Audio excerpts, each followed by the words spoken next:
سر ایئرپلینس میں یوز ہونے والی ماڈرن ٹیکنالوجی آج کے دور میں ایئر ٹریول کو کتنا سیف بناتی ہے؟ دیکھیں، یہ ایوالومنٹ جو ہے یہ ایک نیچرل پروسیس ہے. جس طرح میں نے پہلے آپ کو عرض کی کہ یہ مین میڈ چیز ہے. Humans are not meant to fly, birds are meant to fly. یہ ہم نے اپنا ہی یہ ایک خواہش تھی انسان کی کہ ہم نے اڑنا بھی ہے. تو جس طرح باقی چیزوں میں ٹیکنالوجی نے ایوالو کیا ہے، اسی طرح ایئر انڈسٹری نے بھی اپنے آپ کو ایوالو کیا ہے. ایک وقت تھا جو کہ میں نے خود، مجھے یاد ہے، آئی بینگ اے پائلٹ، میں ملٹری پائلٹ تھا. تو ہم جب ٹیک آف کرتے تھے تو ایک ہمارے پاس ایک کمپس تھی، جو جس کے بارے میں ہمیں شور نہیں ہوتا تھا کہ ہاؤ ایکوریٹ اٹ از، جہاز میں لگی ہوتی تھی. اور ایک ہمارے پاس ملٹری نقشہ ہوتا تھا، اور اس کے اوپر چند لائنیں ہم نے روٹ کی لگائی ہوتی تھی، اور اللہ کا نام لے کے ہم چڑھ دوڑتے تھے.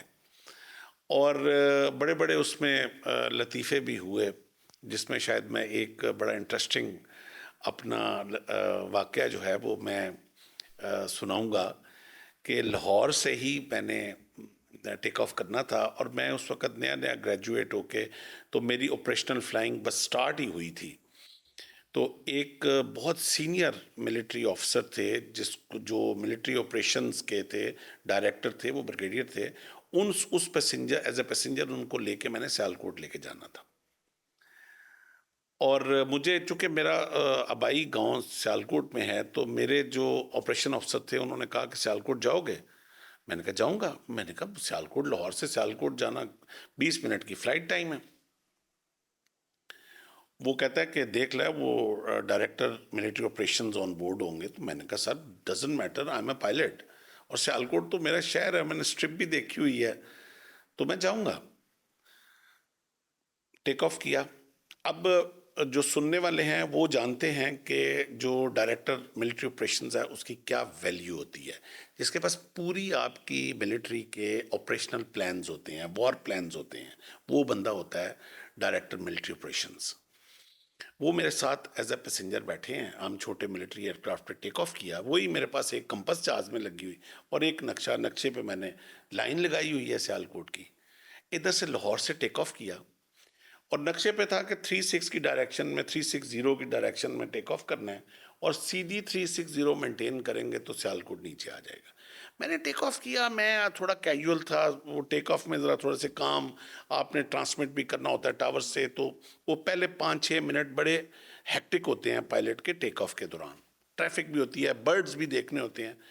تو میں نے تھوڑا بہت جنرلی ہم نے وہ ڈائریکشن کمپس پہ 360 ڈگری رکھ کے میں جاتا گیا. کو 10 منٹ بعد جب میں نے جس ہائٹ کو مینٹین کرنا تھا وہ لیول پہ پہنچا، تو اب میں نے عادتاً کہ اب میں زمین کو دیکھ کے نقشے کے ساتھ اس کو ریلیٹ کروں.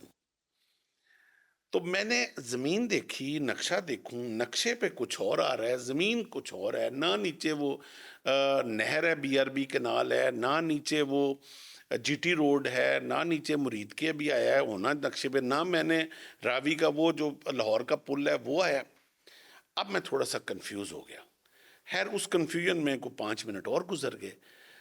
تو مجھے ابھی بھی سمجھ نہیں آ رہا کہ آئی واز لاسٹ. مجھے سمجھ نہیں آ رہا کہ میں کدھر ہوں. میں یہ بات کر رہا ہوں آپ کے سوال میں کہ جو اب جو نئی اکوپمنٹ آئی، جو آلات اور GPS نیا ہے، اس کا کتنا فائدہ ہوا ہے. اب میں نے کیا کیا کہ وہ ہماری ٹیچنگ ہوتی ہے کہ once you are lost then descend height. میں نے نیچے آیا کہ دیکھوں. جب میں نیچے آیا تو میں نے نیلے، پیلے، پنک کلر کے گھر دیکھے.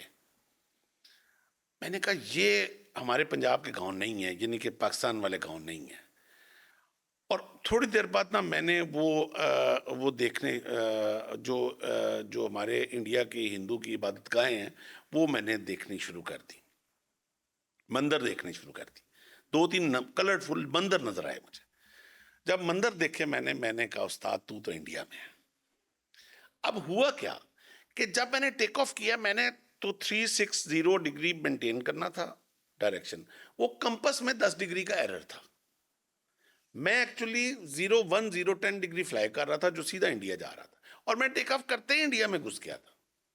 یہ بڑی انٹرسٹنگ اینڈ پہ سٹوری ہے. اب وہ میں 10-15 منٹ انڈیا میں فلائی کرتا رہا, لو بالکل ٹری ہائٹس کے اوپر. اب مجھے یہ تھا کہ اب انڈین فائٹر آئے, وہ ایک انٹرنیشنل لا ہوتا ہے, جب آپ بارڈر کراس کیا ہے تو فائٹرز آتے ہیں, وہ آپ کو پکڑ لیتے ہیں اور آپ کو اتار لیتے ہیں ادھر ہی.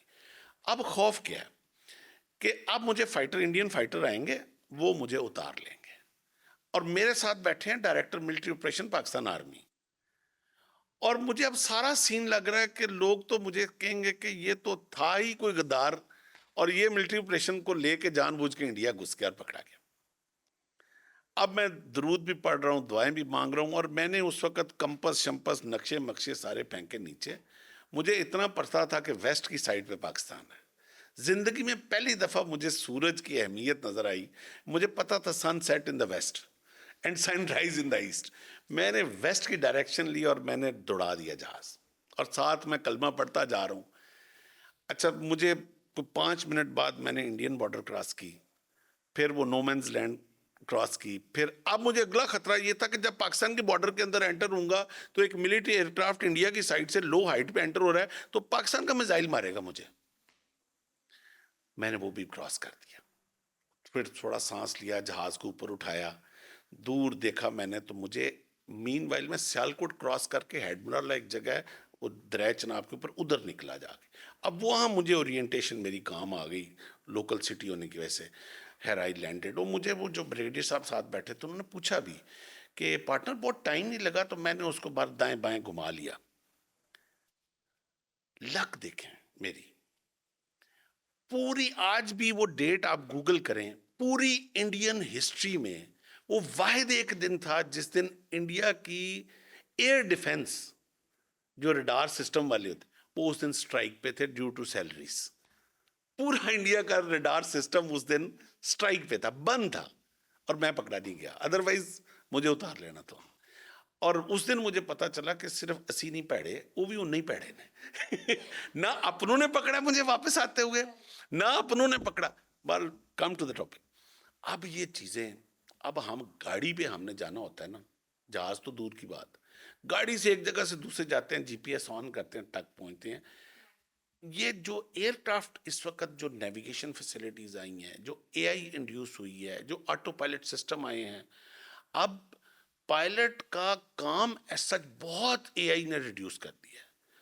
اس میں ایکوریسی بھی زیادہ آ گئی ہے, بٹ الٹیمیٹلی مشین ہے, کسی ٹائم فیل ہو سکتی ہے. وہاں پائلٹ کا ایک بڑا میجر رول آتا ہے کہ how to handle the emergency. وہاں آپ کی اے آئی جو ہے نا ایمرجنسی ہینڈل نہیں کرے گی. وہ جو ڈسیزن ہوتا ہے نا کہ اب جہاز کو پھینکنا کس جگہ پہ ہے, پانی پہ پھینکنا ہے, خشکی پہ پھینکنا ہے, گھروں پہ پھینکنا ہے, درختوں پہ پھینکنا ہے, کہ کتنے % چانسز سروائیول کے زیادہ ہو سکتے ہیں. تو اور بہت سارے پائلٹس, آئی سیلیوٹ دیم, جنہوں نے اپنی جانیں قربان کی ہیں, انہوں نے انٹینشلی کریشز ایسے کیے ہیں جس سے میکسیمم لوگ بچ جائیں, چاہے کاکپٹ اس میں سیبوٹیج ہو جائے, یعنی کہ پائلٹ خود چلا جائے لیکن لوگ بچ. تو یہ جو ڈسیزنز ہوتے ہیں نا ایمرجنسی میں, یہ اے آئی نہیں کرے گی. پائلٹ کا رول پیسنجر فلائنگ میں ہمیشہ رہے گا.